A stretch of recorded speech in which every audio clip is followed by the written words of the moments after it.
Hey everyone! You may have heard about my map I just recently released, DE Vostok, the remake of the old Condition Zero classic.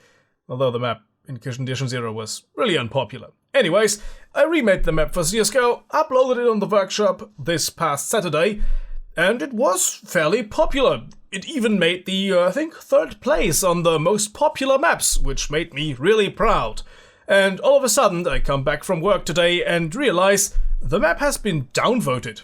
All of a sudden, 600 downvotes at once, and all of the other popular maps are gone as well, which is kind of odd. And we just recently celebrated the victory against these workshop scammers who upvote their crappy scam contributions, and now they seem to be back.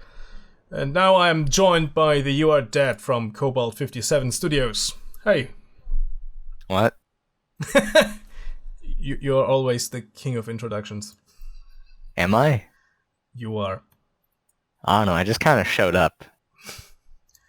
So, we already have a little contribution from Zool, who said Valve should just remove them entirely, the downvotes. That's the only way to get rid of them. What do you think? I would disagree. I disagree. Really?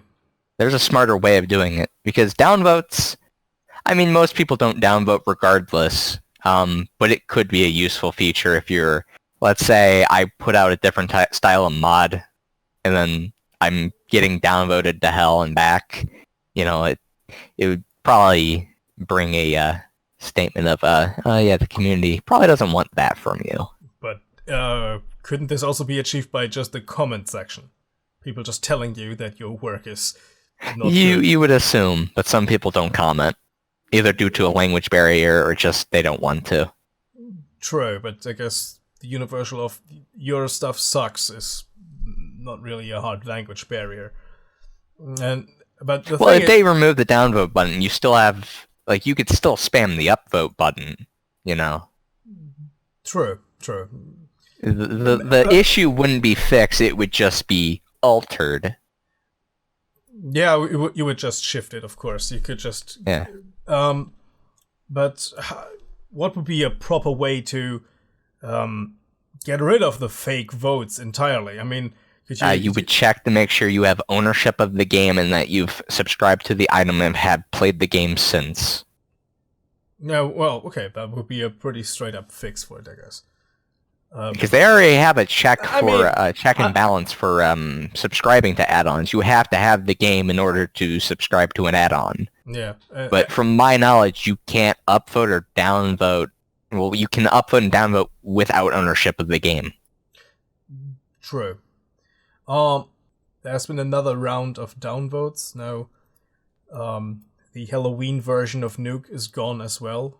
And Spooky Manor is still at the top, followed by Hide and Seek, and the Cyber City is even gone, and that's massively popular. There's a way that Workshop works. Once you hit past like a week on your upload, because Cyber City was uploaded on the 14th. It's been about a week. Yeah, a full week since it was uploaded. Mm-hmm. Once you start exiting the week, your ratings stop mattering. So like newer add-ons with higher growth or just growth in general will start ranking up more than your older add-on. Ah, so to keep the top map fresh.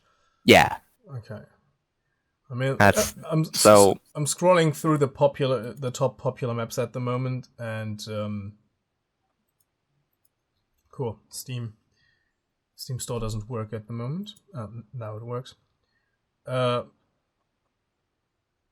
There are a ton of maps that didn't even pass the threshold to get any stars, which are more popular.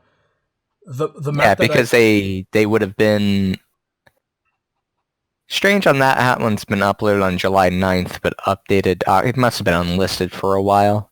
Yeah. This add-on likely has no dislikes at all. Hide and Seek likely has no dislikes at all, but maybe like, let's say 20 likes. So that's already like a 100% ratio more than Cyber City.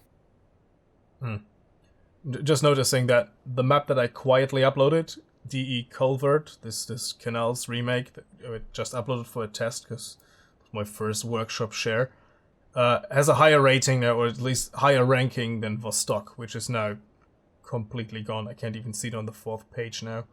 Due to it being downvoted with 600 votes. Yeah. It's... Oh yeah, Zool's map is also quite low, the plumbing one, the wingman map. Yeah. So yeah, but your solution that you would have actually need to own the game and have to subscribe to the add-on and have played the game since subscribing to the add-on. Yeah, but I mean, CSGO is free. It's a free-to-play game, so there could be a smart bot to work around that. Once again, you could also put a check in for how much playtime you have in, and then in general, I don't think someone's going to develop a bot that constantly has to log into CSGO, because that would take a little too much time, and it wouldn't be worth the effort. Yeah. Okay, yeah. True. I guess that would make it a lot more difficult for botters to do it. Yeah. I'm just checking the Cyber City map, which is insanely popular, is on page 7. Let's check the front page again, and the Spooky Manor. Spooky Manor, yeah. For some reason, a bunny hop precise map. Well, when hide and seek and Spooky Manor vanish from the list, we can get a better understanding of what's going on. Yeah, I mean, we can by Cyber City down ranking. We can also, I guess. That's still due to age. True. Like these two maps up here are only like a day. Like Spooky Manor was uploaded yesterday, and hide and seek only has had any attention about a day ago. So I'm assuming that it was probably made public recently. Yeah. Probably.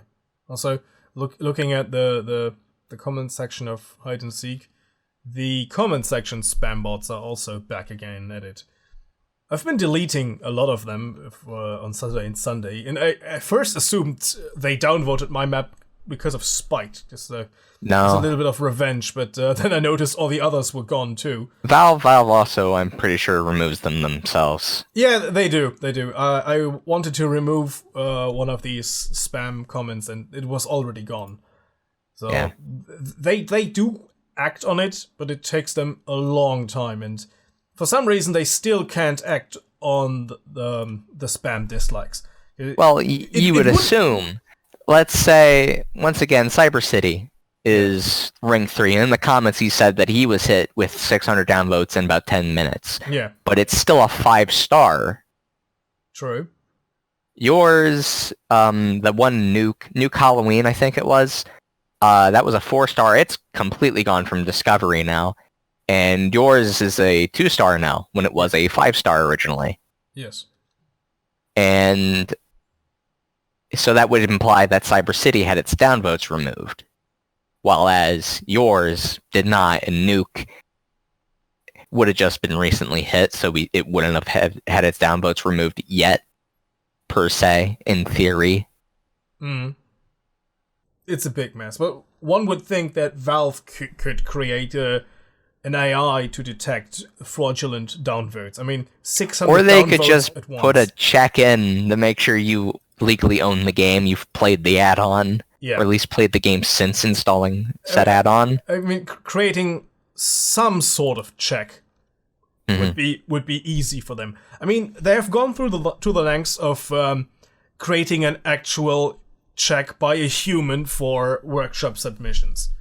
There's actually someone taking a quick look at it. The irony here is that I don't think Valve will implement a system where it checks for the game, or game ownership, or even playing the add-on, or even subscribing to the add-on. They will likely just remove disliking. That seems to be the norm for Valve. This happens all the time with like Steamworks. So they introduce a feature or features in Steamworks. Someone who's more of a scam artist or is an asset flipper who gets onto Steam, they abuse the feature, but instead of fixing what they were abusing, they mostly just either heavily gimp the feature or just remove it outright, because it's easier for them to just remove it than to make it so the feature is not as easily abused, which is a terrible philosophy in my opinion. I would rather them take the time and make sure the feature is functional instead of, gone. Agreed, but in all actuality, I think the implementation of the downvote feature, the way it is now, wasn't really that well thought through from the beginning. I mean, a lot of Workshop was not well thought through. Searching doesn't work right, if you haven't noticed. You can only really search one word. Yeah, true. It only cares about one word. Yeah. If you try to type in 2 words, it will just make the search results of where either word shows up. And if you put in quotations, with other search engines, it will freak out and not know what to do because it doesn't know what the hell a quote is. Yeah. Which makes a lot of things really difficult to search. So good luck ever navigating the Gary's Mod Workshop with the search feature. Oh yeah, by the way, that's another thing. There are workshops for games that are not free to play. Yeah, like Left 4 Dead 2, for example. Yeah, how heavily affected is the workshop by spam bots for Left 4 Dead 2? Not as bad as CSGO. You don't see even 600 upvotes for an add-on typically for some of these games, because the user base is sometimes smaller. But in the terms of Left 4 Dead 2, I don't know if this has still been going on, but a month ago, there was a spam bot issue as well. Obviously, you don't have spam commission or submissions in the uploads because they have nothing to advertise there. But you did see other creators abuse the spam bots. So there was a rampant issue for a few months where if you created a non-anime mod for Left 4 Dead 2, you would have been hit with a bunch of bot downvotes. Now, it wasn't in the hundreds or anything. It was like 10 to 20 downvotes typically, because it didn't take that long to get their add-on back up onto Discovery and yours off of Discovery. That, and there's more slots on Discovery too.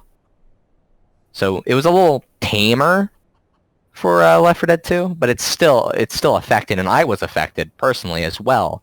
And I can check the stats. Typically on my normal add-ons, I have a range of 3 downvotes to 25 downvotes. On if my add-on's really doing really well, it's a maximum of 25 downvotes. But recently, on a normal performing add-on that would only get 4 stars, I went from 3 downvotes to getting 20 to 10 downvotes at the same, all at once. By the way, so, I just downvoted myself, and it took about 2 minutes for the downvote to count. Yeah, it takes a little bit to process stuff. I now liked my own map, and I will see how quickly it changes from a dislike to a like. I also want to note that a 1 downvote is worth more than 1 like. Is it? Yeah. I'm not sure what the ratio is. I'm going to assume it's 1 downvote equals 5 likes, I would presume. So a downvote weighs a lot more than a like. Because, once again, there might also be, there might be a dynamic range with that too. So that's a lot of research you would have to do, and once again, to do this research, you would probably have to bot view or votes on a test add-on, and then Valve might not like that. Yeah, I can't imagine they wouldn't approve of that. For example, let's say I submit an add-on for Left 4 Dead 2. It's doing alright. Let's say I get 45 votes, and I'm on the page 2 of Discovery. My position would be 5th ranked add-on. Because with Left 4 Dead 2, I think each page is like 3 mods featured, while as CSGO is 1 mod per featured per page on the discovery thing on the front. So let's say I'm on like 5th ranked on the discovery list. If one person downvotes me down, that will take me to last place or even off of discovery. So there is a... dislikes hold much more weight than a like. And I've noticed that when I was doing add-ons and stuff for Left 4 Dead 2. So now I got a reply from Kubada. Kubada. If I mess up your name, I'm sorry about that, man. He has had a very popular map. It's Surveillance. It was shared by 3 Clicks Philip in his videos Tales from the Workshop. Oh God, so loud. From the video Untold Tales from the Workshop. He featured the map there and promoted it, which I think is pretty cool. Well, he has a big spotlight, shine it on some smaller creators, get them some exposure. Great, I approve that. He told me he got massively popular. It has 290 favorites at the moment, 4,000 subscribes.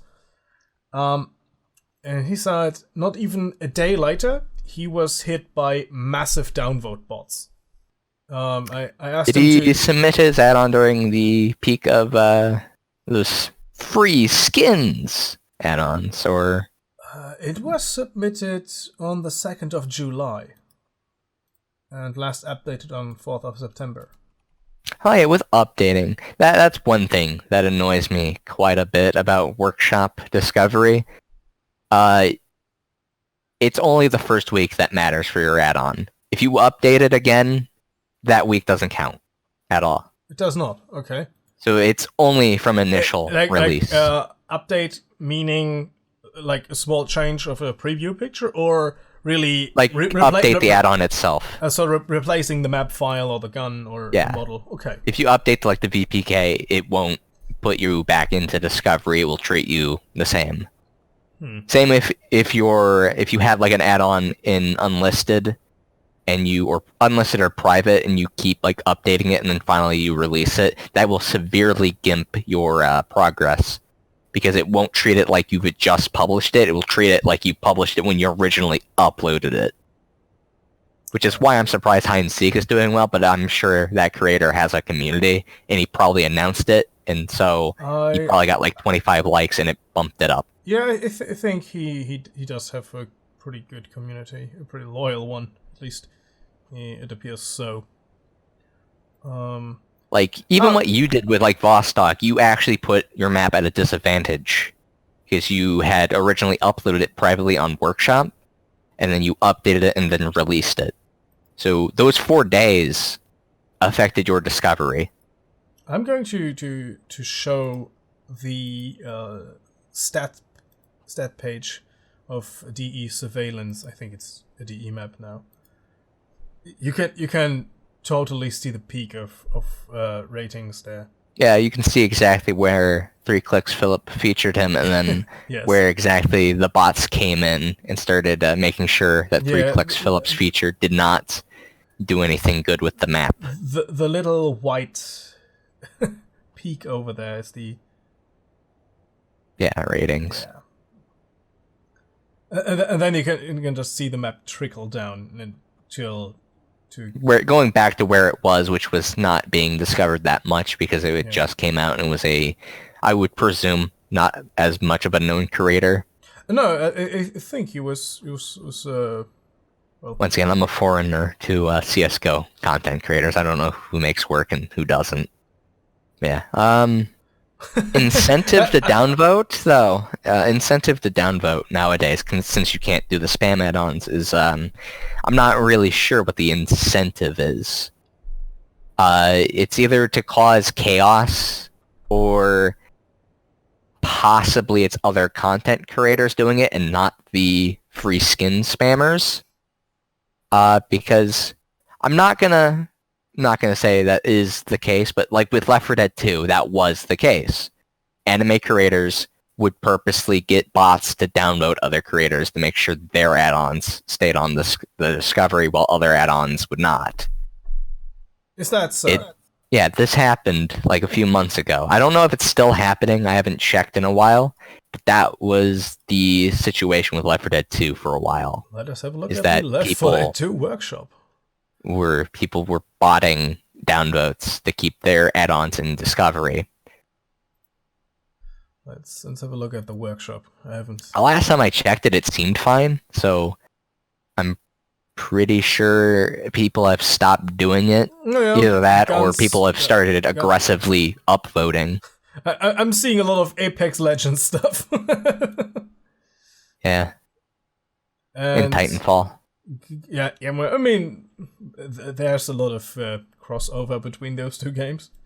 Yeah, I mean, Titanfall's the IP. Apex Legends is the spin-off. We've got an Galil with a drum magazine. I approve. I like the Galil, but yeah, not real. Lot of anime style, a lot of furry stuff. I'm seeing. The Dildo Company mascot as a 3D model. Amazing. Yeah, this was months ago. It might have been ironed out. Well, not ironed out, but like they probably stopped because it probably wasn't working all that well because the community noticed and they would start mass downvoting, like not bot downvoting, but like humans would actually go in and downvote the anime mods and start upvoting normal mods. Public outrage. Yeah, because people noticed it and creators started documenting that, yeah, there was definitely some oddities going on. And I'm sure the community got aware of that, got pissed, and started, backlashing. But with like CSGO, there's not enough humans to counter 600 downvotes. Yeah, the game is too popular for its own good. Yeah, it's CSGO. That the botting with CSGO is way too aggressive compared to Left 4 Dead 2 to counteract it. Yeah, and I after these big spam god bots with free skins here and all this shit, I had the hopes for this nonsense to end, but apparently this crap won't end because there's still money to make and there's still spam comments, and I had to delete so many of them. It's a fight against windmills, I guess. With comments, it's harder to counteract that. I believe you do have to own the game to make the comment, and yeah, so with comments, owning the game makes it a lot easier. Plus, some of these accounts are literally hijacked accounts because that people do that, and people hijack accounts and start using it as spam measures. So yeah, that's the situation of the mass downvotes at the moment.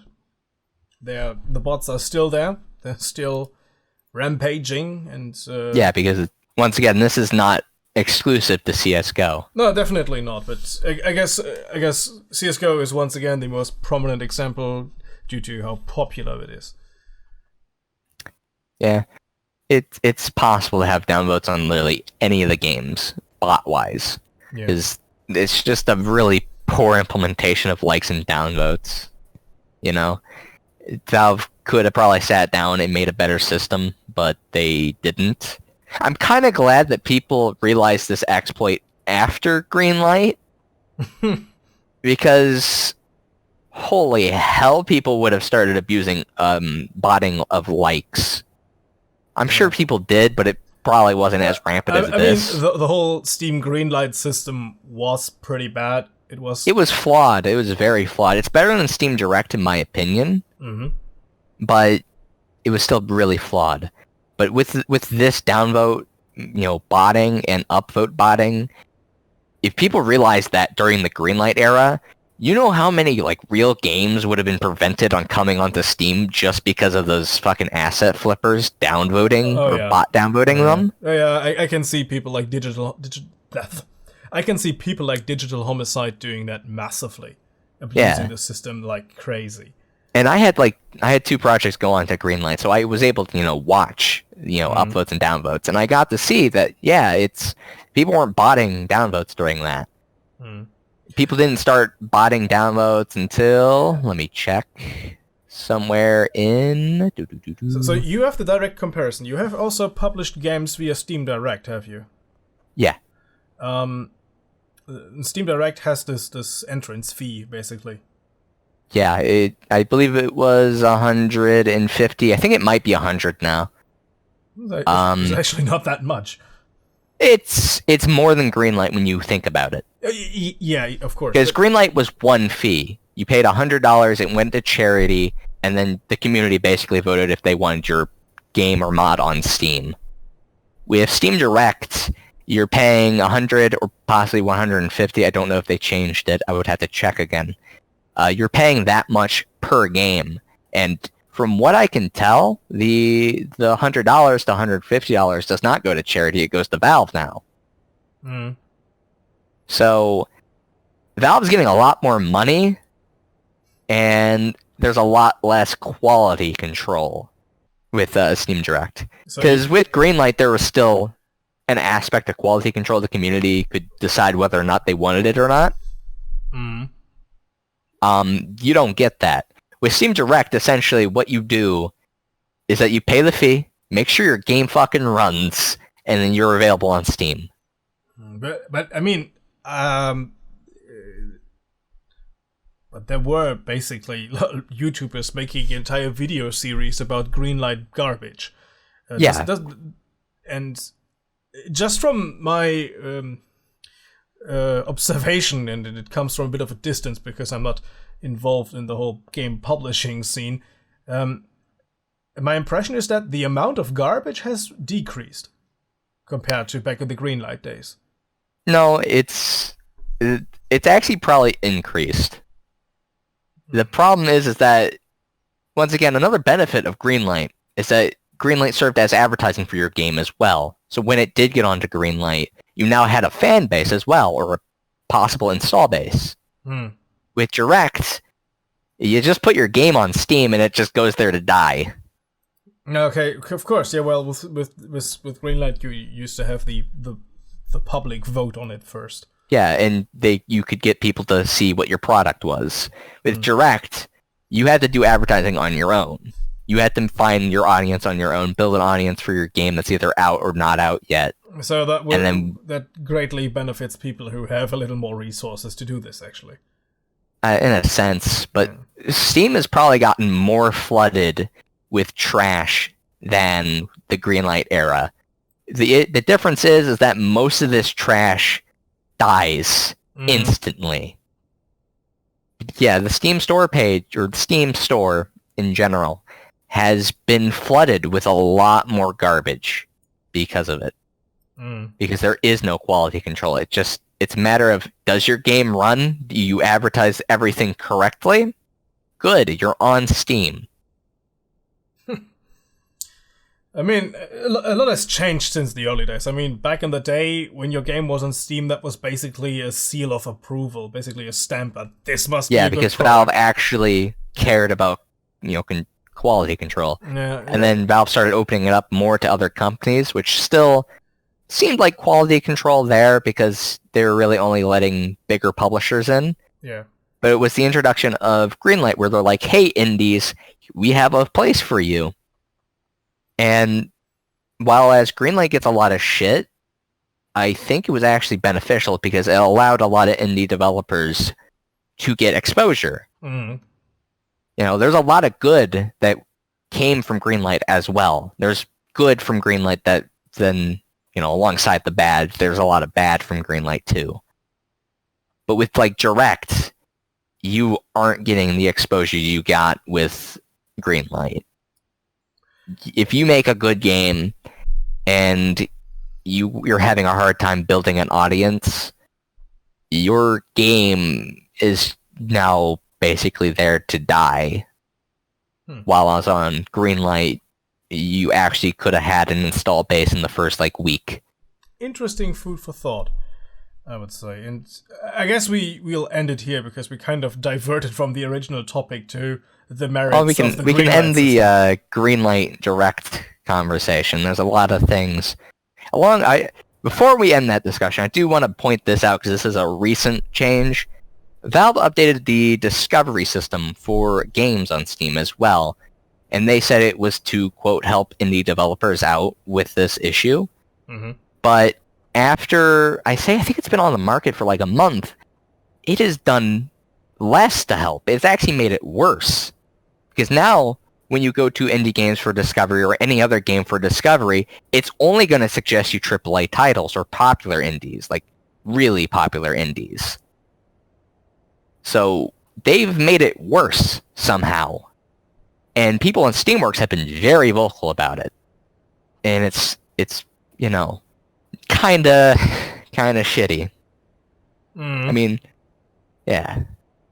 I can go on for a while about Steamworks, so it's probably best I know. we move on or move back to Workshop. We can also end it. That's because we've been talking for 30 minutes. I'm going to cut out a lot. Can I at least make a correction into the Vostok video? Sure, go ahead. There is one little fact that was incorrect on the video, and that was in regards to Turtle Rock Studios working on C-Strike 15 / Counter-Strike Source Xbox Live Arcade. Hidden Path, through and through, were the developers to Counter-Strike Source Xbox Live Arcade, which evolved into Counter-Strike 15, which was a code name for Counter-Strike Global Offensive. Turtle Rock Studios did work on C-Strike 15, and to my knowledge, they were not aware that that project was CSGO. They think that C-Strike 15 was some other project that got repurposed for CSGO. But with all the evidence we have, with like builds and development info, C-Strike 15 is CSGO and always was CSGO. Okay, so all I know that is that Turtle Rock Studios and Hidden Path were actually working on CSGO, or the Counter-Strike project at the time. They were working at it. They were working together, yeah. Yeah, they were working together simultaneously. Yeah, it's just that the project was Hidden Paths to begin with. Yeah. And Turtle Rock didn't work on C-Strike 15 for that long, because around the time, I think either Valve ended their contract or their contract had ran out. So they were very early C-Strike 15. Yes. I'm just going off what Aubrey Pullman told me, because, well, they were working together with the other studio, but he wasn't even totally sure if it was Turtle Rock Studios. He just assumed that was them. And I'm going to say it was Turtle Rock Studios. They're the only other studio credited in the C-Strike 15 credits in the 40 pre-alpha, or pre-PAX alpha. There weren't many other studios working on Counter-Strike. At that point. Because there's Pop Dog. There's 3 or 4 other companies that worked on Final Go for player models, but during C-Strike 15 it was just Hidden Path, Turtle Rock. And Turtle Rock has also mentioned that they worked on a Counter-Strike project post-CSS. Yes. But in their mind, they didn't realize that C-Strike 15 was CSGO. They just think C-Strike 15 died, got canceled sometime after they left the project, and that all the assets ended up being recycled for CSGO. And that's not the case. It was just they were working on C-Strike 15, and they didn't realize C-Strike 15 was a code name for CSGO. Yeah. So I guess that's where we'll leave it for today. Thank you guys for listening or watching. I guess it's just more of a podcast thingy, something rather unusual for my channel, but I think it was good to get the word out there. And yeah, Valve needs to move and clean up the workshop mess, definitely. Any last words from you? Valve, please fix. Thank you, great words. Have a nice day, and as always, goodbye and guten Tag.